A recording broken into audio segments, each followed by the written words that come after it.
Now we discuss problems related to Z-test. A coin is tossed 1000 times and head turns up 540 times. Decide on the hypothesis that the coin is unbiased. So first do a hypothesis, that is assumption. So we will start doing the assumption as it is given. Assume that coin is unbiased. Now the question comes, always in the previous class videos I used to mention that you try to assume or do a null hypothesis. Null hypothesis means we need to take opposite of what they have asked you to find. It means they asked you to find here coin is unbiased, means you need to assume that coin is biased. But here I have not taken like that. The reason is, if I assume the coin is biased, it means it is not proper one coin, then I am not able to find out what is the probability of success, that is what is the probability of getting a head turn up, what is the probability of tail turn up. It means when coin is biased, it indicates that coin is not proper one. It means both the sides of the coin may be head or both the sides of the coin may be tail. Hence, in spite of a condition of taking hypothesis as a null, here we can't take it in that form. As I explained just now, you need to take a assumption that it is unbiased itself, then only it is possible for us to find P and Q. Hence, on that context, I assume the coin is unbiased. So based on that probability P success, I am getting it of getting head turn up as 1/2, and it is a probability of success. Failure Q is nothing but 1 minus P, that is also you are getting 1/2. Here they have given it the coin is tossed 1000 times. In that observed is of 540 times. So expected number of heads when it is actually theoretically, if you go to calculate, what will be the expected number of heads of turning up when you toss 1000 times? We know the condition of finding the mean. Expected is nothing but mean of head in 1000 tosses is n into p. So 1000 into probability of success is 1/2. So how much you will get? 500.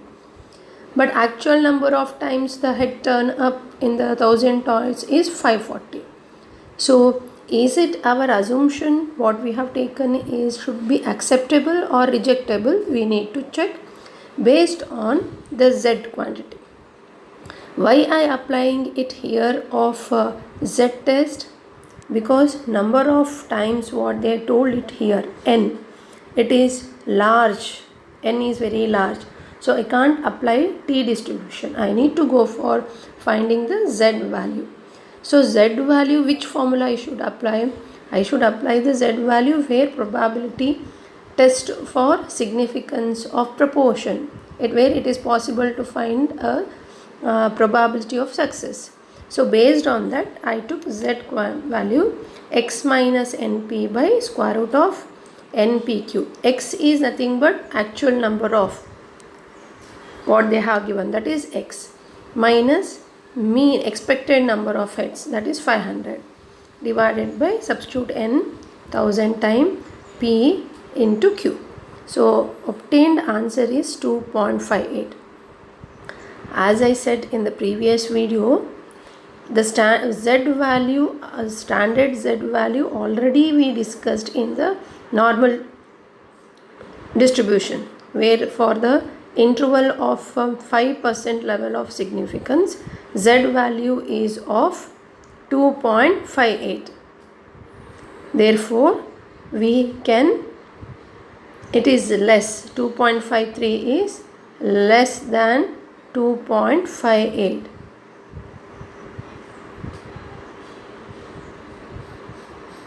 Hence, we can decide the coin is unbiased. We are accepting the hypothesis.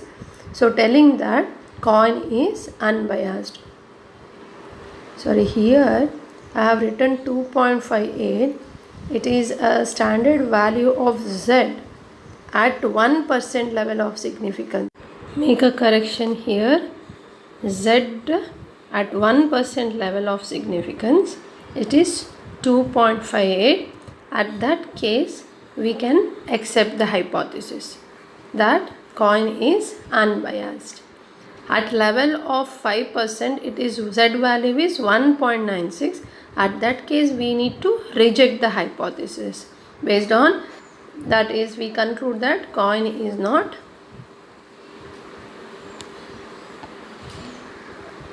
the coin is not unbiased. Okay.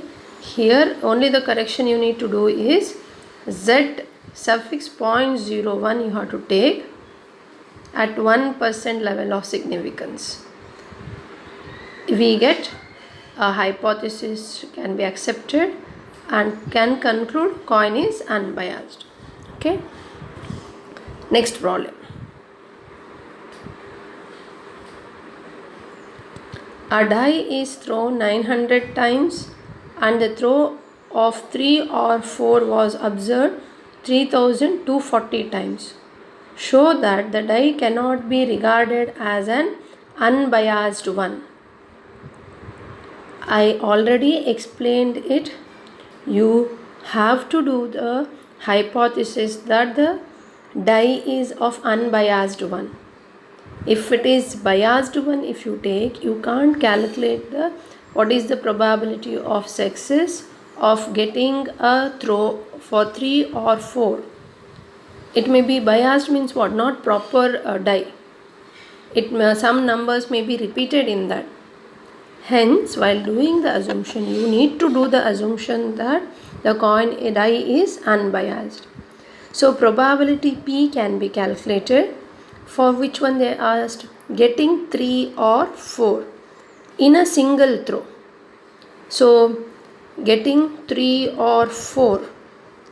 Getting 3 is one chance, or it is how we take OR condition, plus getting 4 as one chance. So 1 plus 1 will become 2. Divide by how many faces you have? 6 faces.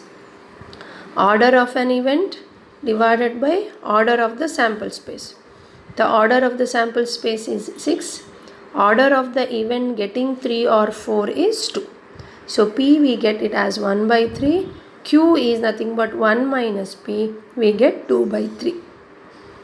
So what is the expected number of success getting? Theoretically it is possible is of N into P. So 1 by 3 into N is 9,000 times. So we get 3,000 times is the expected number of getting a success of a throw of 3 or 4. But actually observed number of success is how much? 3,240. So calculate the Z value using the formula where P condition is used. So x minus NP by square root of NPQ. So calculated value will be 5.37. Still 5.37 value is greater than for 5% level of significance of Z or 1% level of significance. So 1% level of significance 2.58. Kindly correct it here. Z suffix 0.01 it should be. At 1% level of Z significance, Z value is 2.58, not for 5%. Kindly do that correction. So based on this, calculated Z value is greater than the table standard Z value, not table, standard Z value. Hence we need to reject the hypothesis. It means what we have given taken the hypothesis is die is unbiased, that we need to reject. It means we can conclude that die is biased one. Next problem. It has been found from the experience that the mean breaking strength of a particular brand of a thread is of this much gram, with standard deviation of 39.7 grams. Recently, a sample of 36 pieces of thread showed a mean breaking strength is of 253.2 grams. Can one conclude at a significance level of 5 or 1% that the thread has become inferior? 0.05 level significance, 0.01, or you can tell 5% level of significance or 1% level of significance. Both I have to check. Where can we conclude that the significance level of the thread becomes inferior? So this is a mean of which one? Population. Mean breaking strength of particular brand of a thread. From the experience they are telling it, and the standard deviation of the population is given, and mean of sample is given, and from this data it is not possible for us to calculate the probability of the success. So we can't use the formula for Z quantity, for Z calculation, which one we used in the previous problems. Hence, we need to use a formula here of Z quantity. Z is equal to x minus np by sigma by root n. Np is nothing but mu, mean of the population.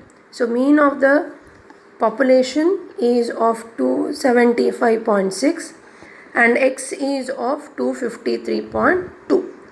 And sigma of the population they have given 37 minus 9 and root 36. Always Z calculated value is of mod. It should be of positive. Hence I directly interchange that values and written. Okay.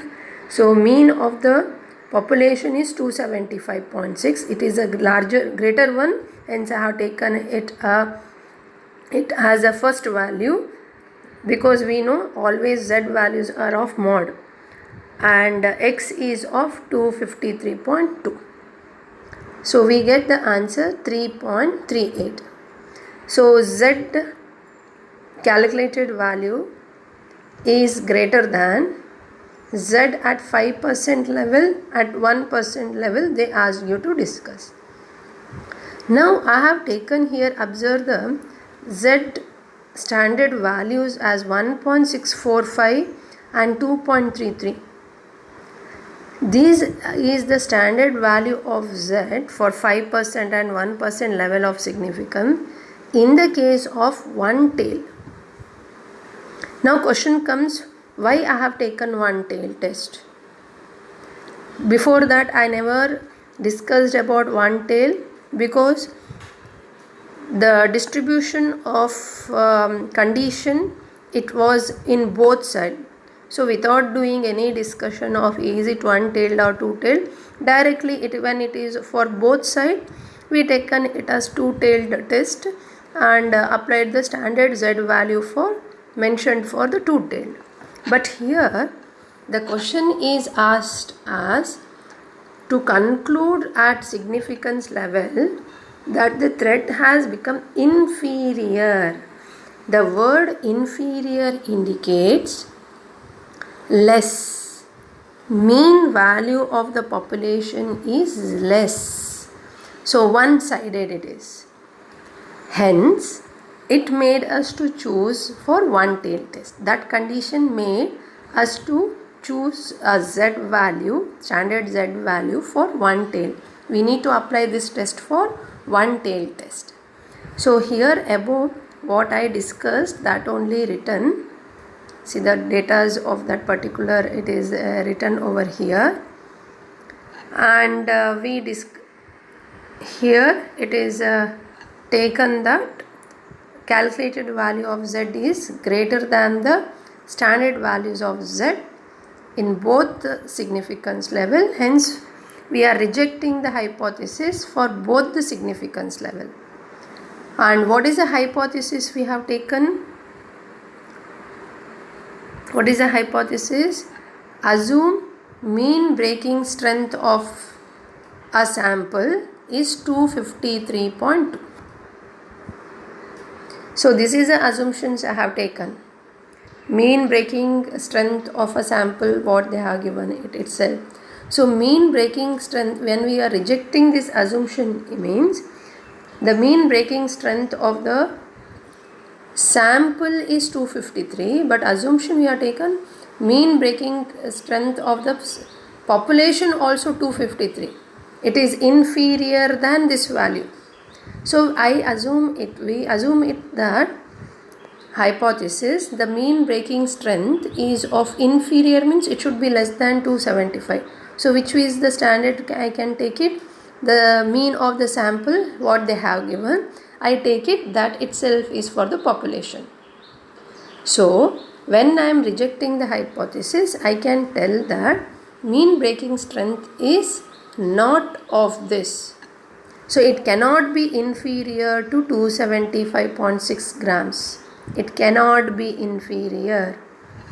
Hence we write the conclusion in this way. What I explained now, that itself we conclude. We conclude that the threat, we conclude that the threat has become inferior.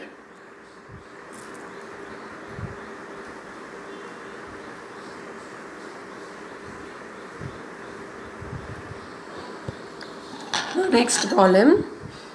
A random sample for 1000 workers in a company has mean wage of 50 rupees per day and standard deviation of 15 rupees. Read properly the question. Random sample for 1000 workers. Mean wage they have given. Standard deviation of that also they have given. Similarly, another sample of 1500 workers from another company. So two different population. From one company 1000 people as a sample they have taken. Another company they have taken 1500 workers and mean wage for that company is rupees 45 per day they have given with standard deviation of rupees 20. So here difference of mean I can apply because two different samples they have given.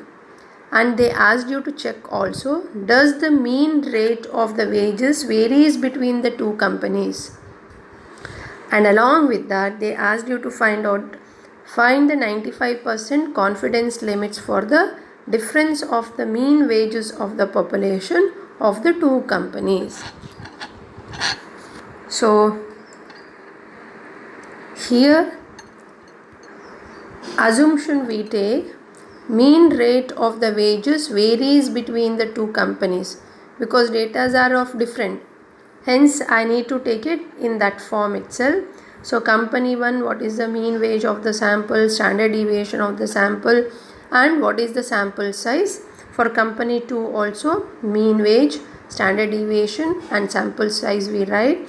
What is the Z calculate value will be formula x1 bar minus x2 bar by sigma 1 square root of sigma 1 square divided by n1 plus sigma 2 square divided by n2.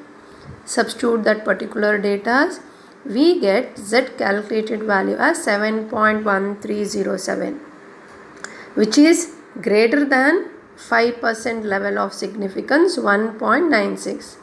Hence we reject the hypothesis. Thus we conclude that mean rate of the wages does not varies between the two companies. Here assumption taken, it varies. So it does not varies between the two companies. Along with that, they asked you to find out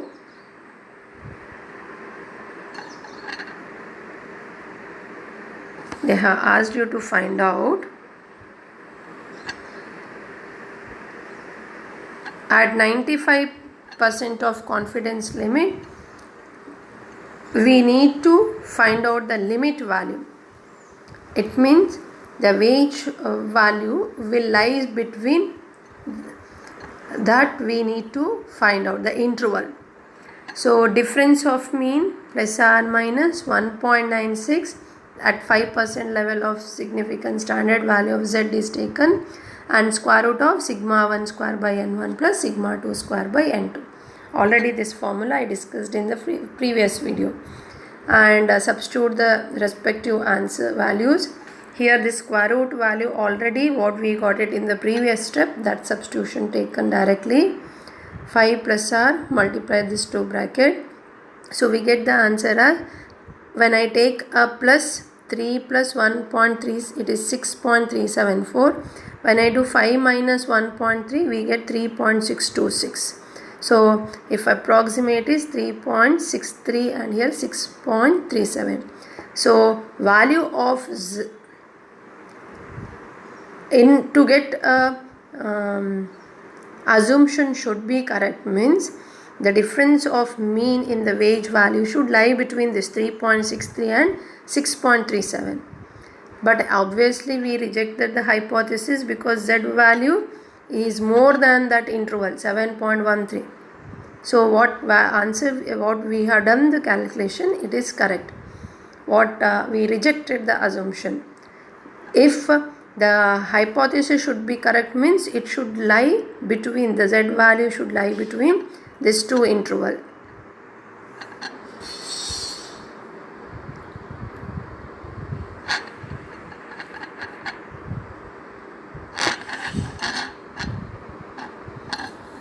So here I have finished problems related to z test.